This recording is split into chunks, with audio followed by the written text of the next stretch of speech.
Welcome back to Sabertooth Pottery. If you've gotten this far, that means that you have comfortably learned how to wedge your clay, center your clay, and today we're going to be going over how to throw a cylinder. If you haven't seen the tutorial video on how to center your clay, go ahead and click the link above. It'll send you to that video. Watch that first. And if you'd also like to tune in and watch tutorials on how to work with clay, go ahead and click like and subscribe and the little notification button. Today we're going to be going over how to throw a cylinder. And if you watched the previous video, you know now that this is the second scariest part about working with clay. Centering your clay is pretty hard to get a hang of at first, and throwing a cylinder is also really hard. It took me 6 months to learn how to throw a cylinder. But when I finally did, I was making teacups, teapots left and right. I was so excited. So real quick, I just want to go over the tools we're going to need for today's video, and we can go ahead and get started. One of the first tools you're going to need is your large sponge for cleaning up, your small sponge for keeping your hands and your clay wet. You're going to need a bucket or some kind of dish or something to keep your water in. And then optional, you can use a wooden knife tool to clean up to scrape off the clay afterwards. So if you're ready, let's go ahead and get started.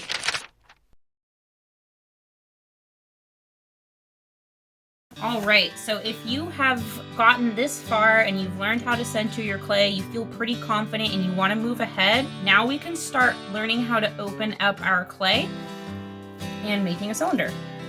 So again, make sure your hands are nice and wet, your clay piece is wet. I kind of tend to overdo it. I like a lot of water. So we want to keep our hands on the side here, kind of like we were doing when we were centering our clay. And we're going to use our thumb here on this flat part of our upside down bowl.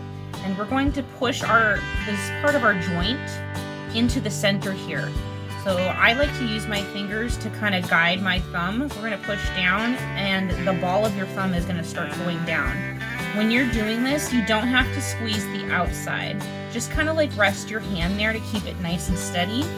Make sure that your clay is nice and wet and just push down about, I'd say, 1.5 inches until you get this nice cone shape here. So once you have your cone shape, you're going to take your other hand, and I use my middle and my ring finger to guide the clay down.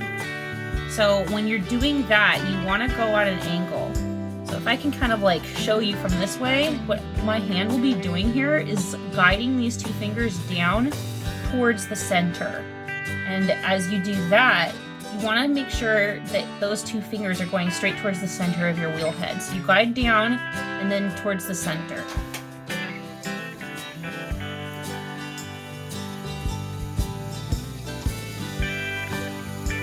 At some point, you don't need to do this guiding thing. Your hands are just going to kind of go straight down on their own.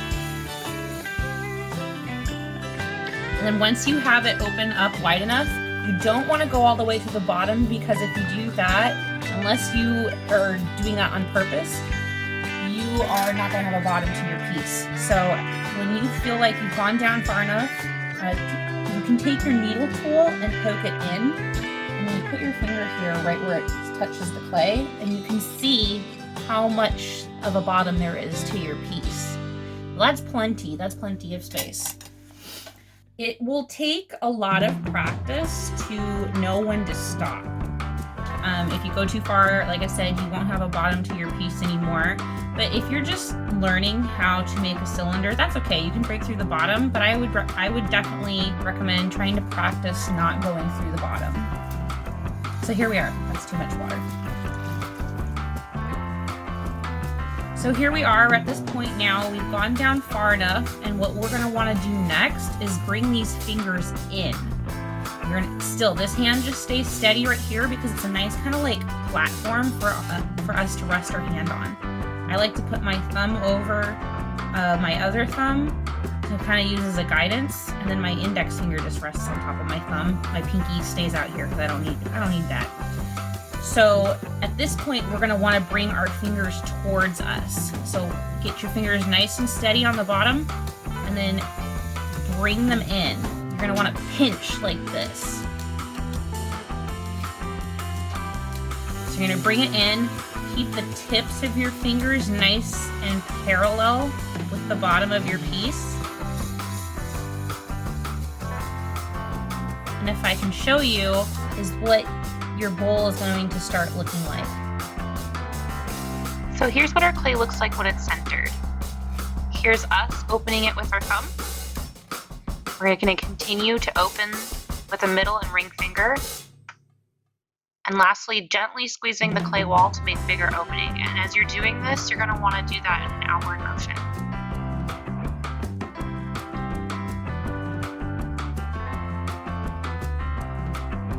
So what I'm doing here now is that I have my piece open. I am compressing the bottom. I'm taking my index finger, or excuse me, my middle finger, and you can take your ring finger too if you want.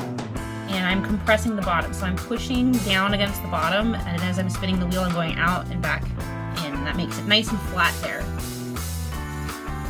And I will explain in one of our future videos why you want to do that. But just practice doing it for now. Okay, so at this point, you're gonna feel like you have this nice little donut shape. And our cylinder is pretty shallow. I didn't go down far enough, but that's because I just wanted to leave extra space on the bottom. It's a good thing to practice. Now this is the hardest part, is bringing up the walls. This is the scariest part, but don't let it intimidate you, and practice as many times as you need to. And eventually you will get it. So we're gonna take our, if we're going counterclockwise, we're gonna take our left hand, put it on the inside, and I will use this part of my finger to guide up the inside. So it's gonna look like this. It's gonna go up like this. And I'm going to use the same finger on the outside and the same part, and I'm gonna guide it up. At this point, your finger on the outside is going to be lower than your finger on the inside because we have a bottom to our piece here. And we want it to be that way regardless if we have a bottom or not, because as you're pushing up the clay is going to be warping around your hands. And we want our fingers to look like this as we're guiding the clay up. So we're going to have it like this. So put your middle finger down on the bottom of the inside and the outside, and gently just use this finger to guide it, but I push this finger here into the piece, and then I start pulling up. And you're gonna start bringing up the clay. So once you get closer to the top, your inside finger is going to get to the top first. So what you're going to do is just keep your inside finger there and move your outside finger up the rest of the way until you get your lip. And then I like to, between each pull, I like to compress my lip so it's nice and even. So I will take these two fingers and pinch it, and I will just gently push down with my pinky finger, and then you'll have a nice even lip. So as you're doing this over and over and over, if you're just beginning, you want to try your best to try to pull it straight up. Because if you pull this direction, or if you pull this direction, the clay is going to follow your hand. So if you pull this direction, like outwards, the clay is going to go out.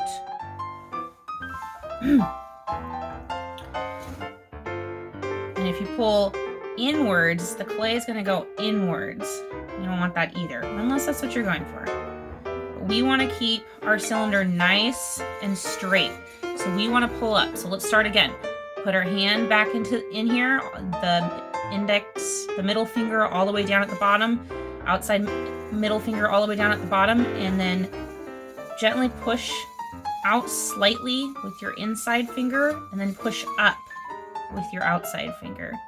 And guide straight up, as straight as possible.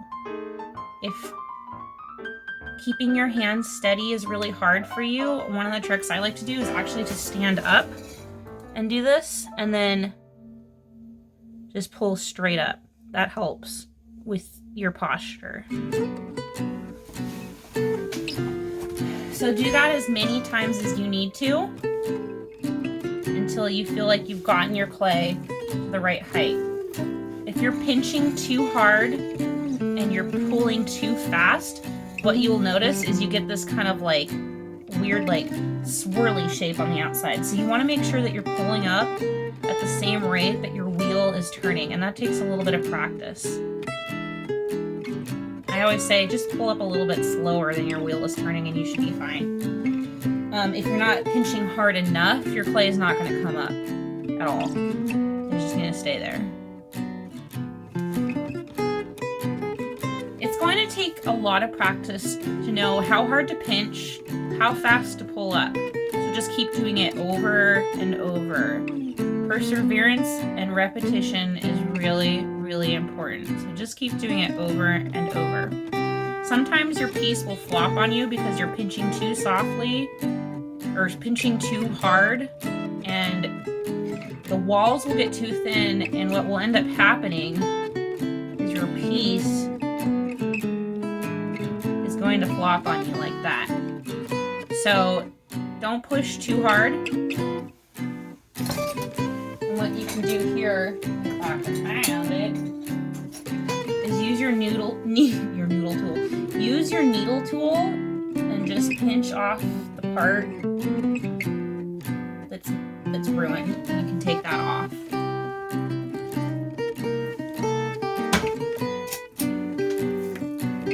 And then we just start again. Take what we have left and just practice bringing it up.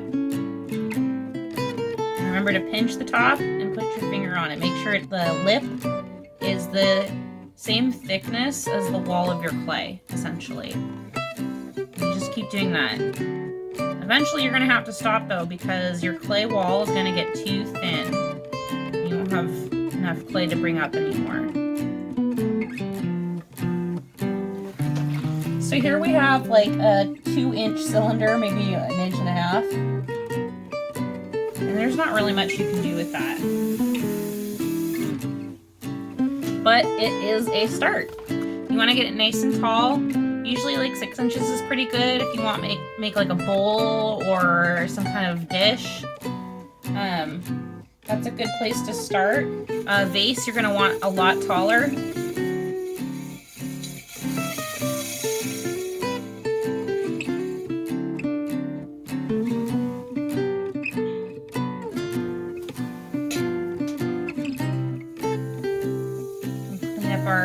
Our wheel here, and then I'm going to take our little dinky cylinder off, and I'm going to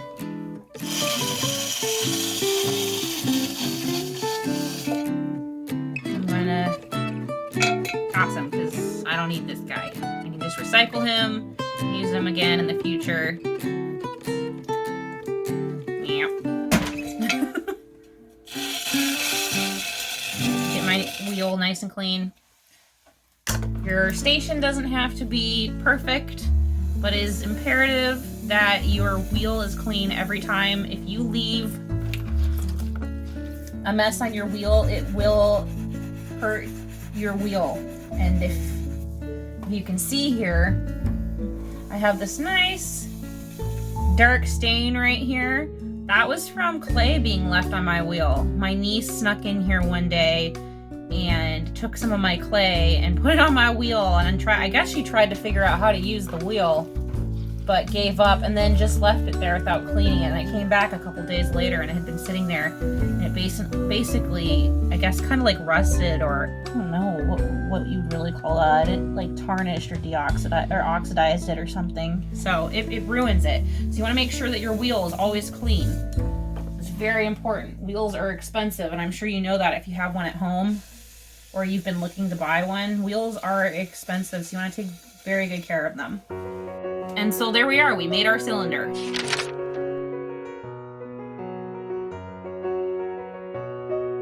I hope that summed up pretty much everything you need to know about throwing a cylinder. I know it's really hard, it's really scary, but once you get the hang of it, it's a lot of fun. I'm rooting for you. I really hope that you can get into this as much as I have and millions of other people who have gotten into pottery. If I left anything out or you feel like I didn't answer one of your questions, go ahead and comment below and I will get to your questions. At this point, you pretty much know everything that you need to know to go ahead and start throwing your first bowls and teacups. So next up, we will be talking about how to throw teacups and bowls. So I hope you're excited for the next video. Bye! Hey, excuse me, I'm trying to work here. This is in the way. I'm busy working on making a video.